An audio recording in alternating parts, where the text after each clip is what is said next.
Realty check. Home buying, home selling can be very emotional for a lot of people. Yeah, and a new study suggesting those emotions could be costing women big bucks in particular. So Renee, you dug into this story and you found some interesting information for us.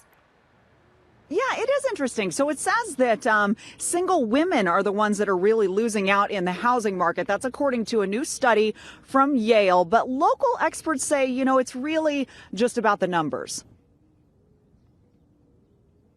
Housing wealth makes up the majority of a household's nest egg here in the U.S. Deciding to buy or sell a home, likely the most important financial decision you'll make. A Yale School of Management study finds single women, on average, are paying more for the same house as single men, and they'll sell it for less by nearly 2%, and that's a loss of almost $1,370 per year.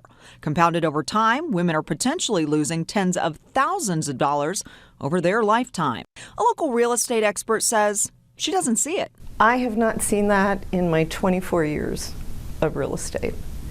Sellers have motivations to sell and buyers have motivations to buy. But no, I haven't seen a gender gap. And financial experts in Phoenix agree it's not gender specific, but couples often making bad decisions together. Buying houses with their heart and not their wallet, and getting themselves into a bad situation. And then when things change later in life. The most important thing is to know your numbers. My advice to males or females is going to be exactly the same. Always start with the numbers, work from there. Yale researchers found women don't fare well when negotiating the best list price when selling their homes and underperform in negotiations when buying a home. The study also notes single women are more likely to be parents and often make housing decisions based on style, the number of bedrooms, and the proximity to good schools. To close any gender gap, the study suggests women consider a home purchase a long-term investment. So that's going to be one of the biggest purchases somebody makes, and if you mess that part of a budget up, it's going to be really hard to prepare for retirement.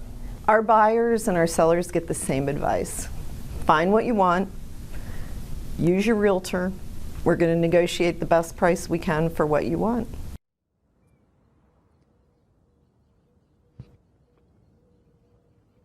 So they say a large part of that gender gap actually comes from market timing. So women have a tendency to choose to buy when the market is a little hotter, when prices are a little higher. So if you even that out with buying at the right time with the advice of your realtor, they say that gender discrepancy can basically disappear or evaporate. But Celeste and Troy, one of the most interesting things that I found from the study was saying that sellers are actually more insulted when they receive a lowball offer from a female as opposed to a male. So interesting information. That won't stop us, right, Renee?